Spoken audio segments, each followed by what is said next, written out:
vous allez bien? J'espère que ça va. Moi, je vais bien, par la grâce de Dieu. Donc, je vais très très bien, alhamdoulilah.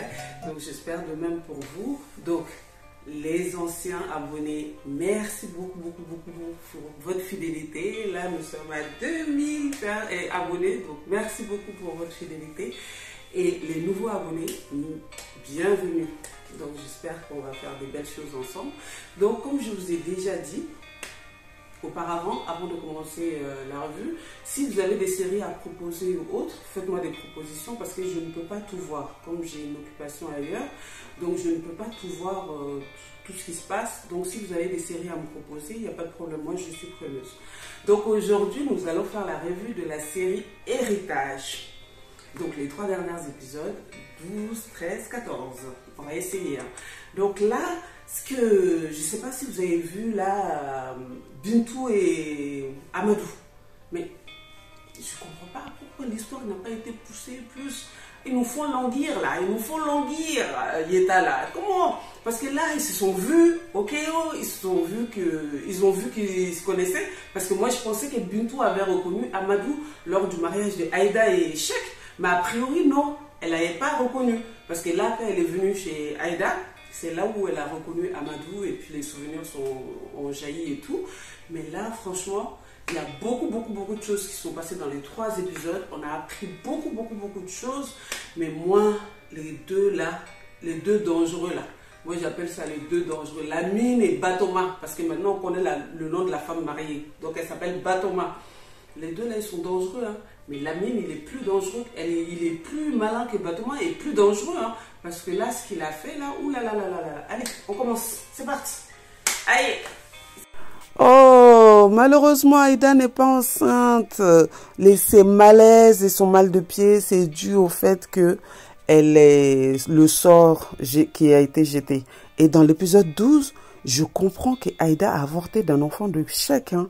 Donc, car elle commence l'épisode et dit qu'elle ne va jamais pardonner à Cheikh s'il s'avère qu'elle ne peut plus avoir d'enfant. Donc, ce qui montre quand même qu'elle a dû être forcée à faire cet avortement. Je me dis, est-ce que c'est cette histoire d'enfant qui va créer leur séparation? Parce que fatalement, ils vont avoir des problèmes, hein, mais est-ce que c'est cette histoire d'enfant? Donc, et là, Awa, poussé par Malik et sa femme, commence à mettre la pression à Aïda hein, pour avoir des petits-enfants. Dans l'épisode 13, Aïda se sent de plus en plus mal avec cette pression familiale. Sur le conseil de Tima, elle va voir une lanceuse de Corée, donc Kolonifilla, qui a priori connaît beaucoup de choses. Hein.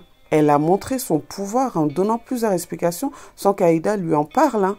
Avec Kolonifilla, lanceuse de Corée, on apprend qu'Aïda et Cheikh vont se séparer. Non! Je suis tellement triste, même le fait d'avoir entendu ça avec la Kolonifilla, avec la jeteuse de Corée. Oh, je suis tellement triste d'avoir entendu ça, mais elle l'a bien précisé. C'est votre destin. Vous n'avez pas en gros le choix, quoi. C'est le destin qui est fait parce que Aïda lui a posé la question, est-ce que c'est possible de contrer le sort? Elle a dit non, ce n'est pas possible, c'est votre destin et toi, tu vas te remarier. Mais c'est pas possible. Et là, je me suis dit, est-ce que ça a un lien avec Amadou ou Bintou? Les deux là, ils ont un lien de sang qui les empêche d'être ensemble. Si c'est bien ça, franchement, quel triste destin. Quel triste destin. C'est malheureux de séparer 2 personnes comme ça. En tout cas, la jeteuse de Corée, elle a l'air de s'y connaître. Hein. Elle dit à Aïda que son plaie sur les pieds, là, c'est dû à un sort qui ne lui était pas destiné. Le sort était destiné à Cheikh.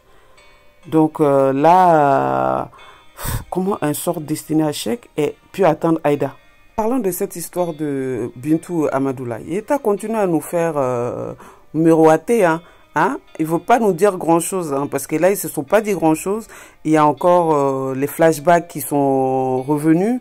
Donc là, le passé commun de Amadou et Bintou, moi, j'ai hâte de le découvrir, hein, parce que je pense que ça va fatalement impacter Cheikh et Aïda. D'où je pense que leur avenir sera compromis à cause de ces deux-là. Ah, un peu le moment que j'attendais quand même un peu, hein.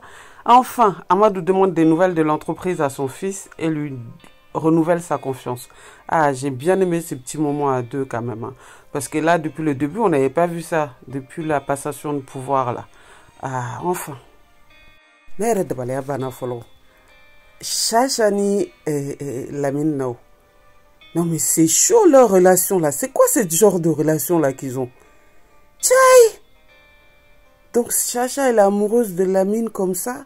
Et il la traite de prostituée. La bastonne. Lui manque de respect. Lui prend l'argent. Ah! L'amour là vraiment c'est étrange. Et incompréhensible quoi. Elle utilise les autres hommes pour leur soutirer de l'argent. Et le donner à celui qu'elle aime. Qui la maltraite. Comme pas possible quoi. Non mais c'est un truc de fou. C'est un truc de fou. De toute façon ce trio là. Parce que les trois là ils sont maléfiques. Hein. Parce que Chacha, Lamine et Batoma, la femme mariée.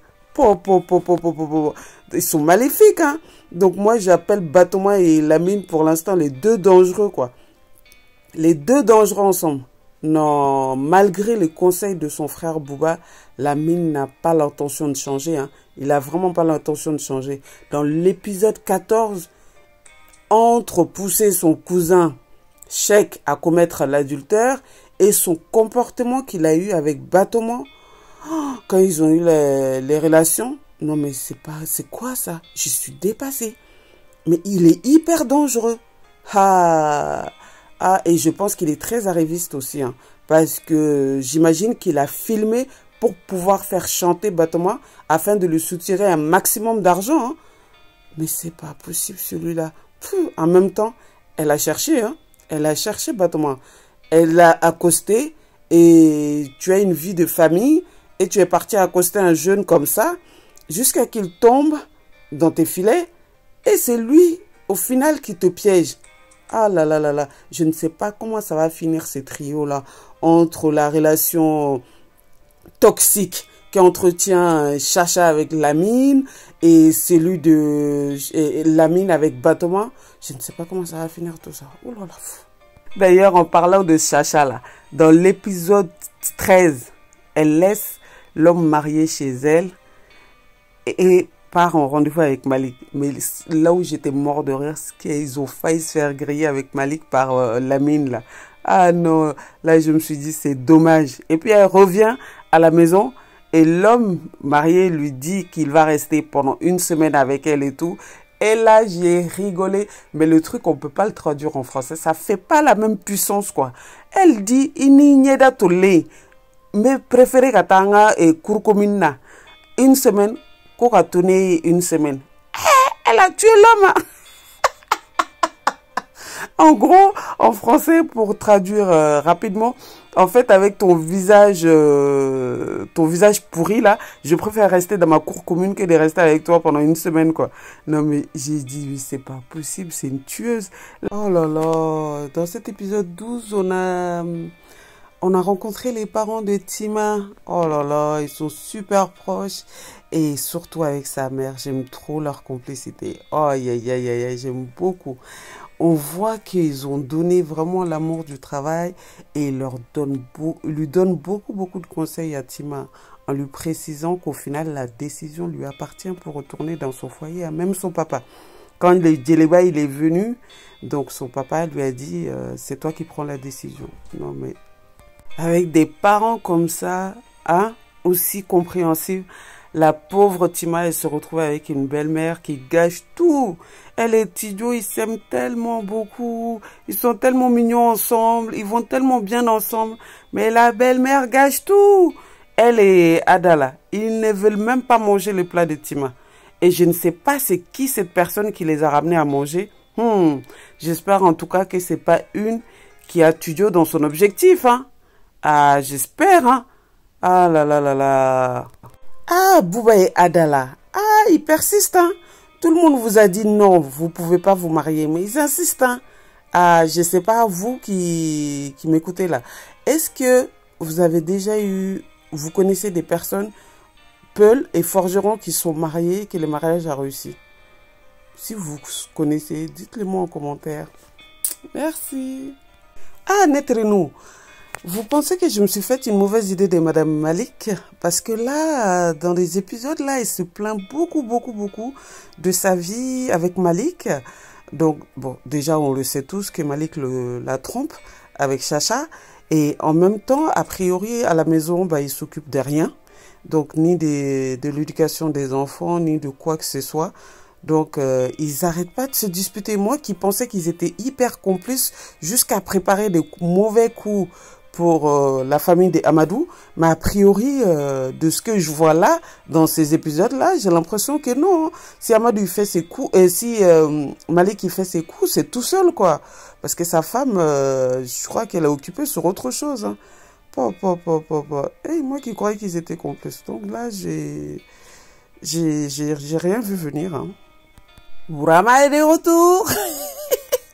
Il ne fait qu'à sa tête celui-là. Il n'en fait qu'à sa tête. Sérieux.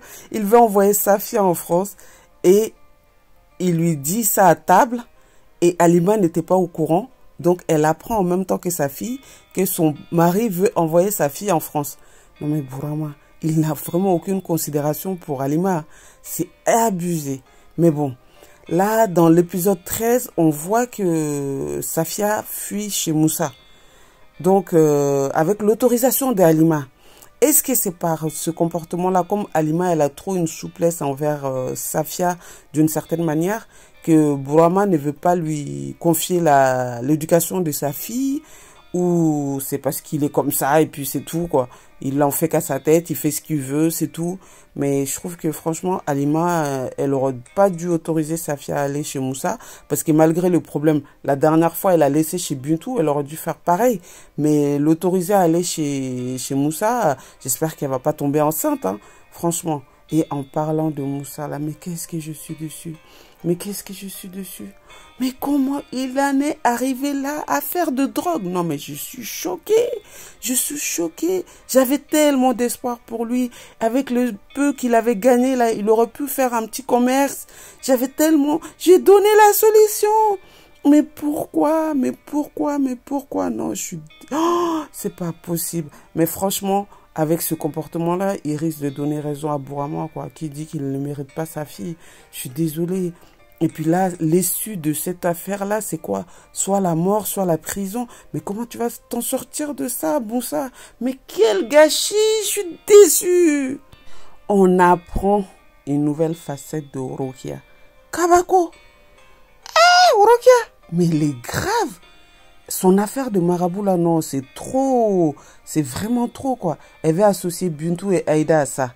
Heureusement que Bintou, ce n'est pas son truc. Vraiment.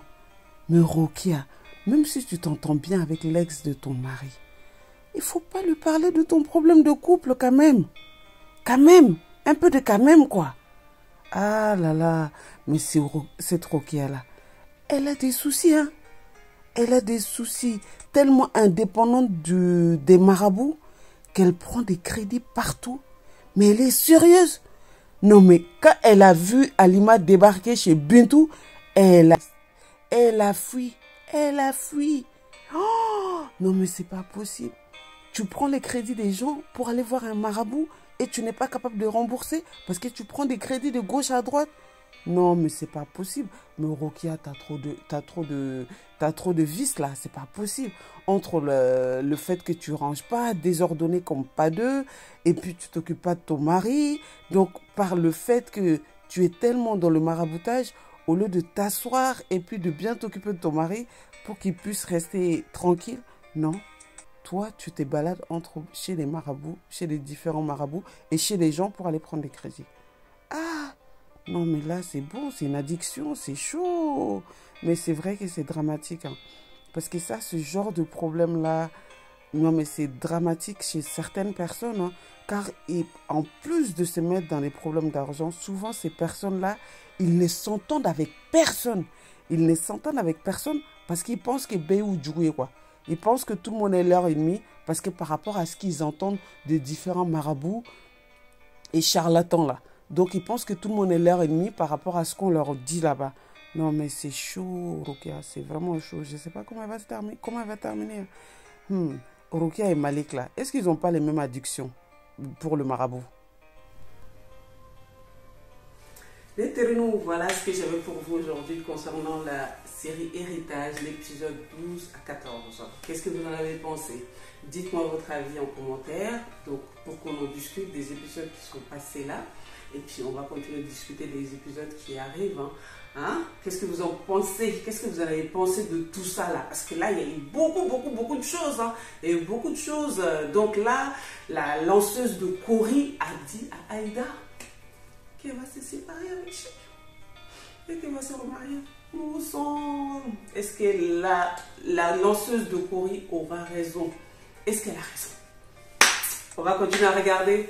D'accord? Ok, en tout cas, merci encore. 2000 merci à vous tous encore pour votre abonnement et puis de me suivre et de continuer à me suivre. Merci beaucoup pour tout. Donc à très bientôt pour d'autres vues.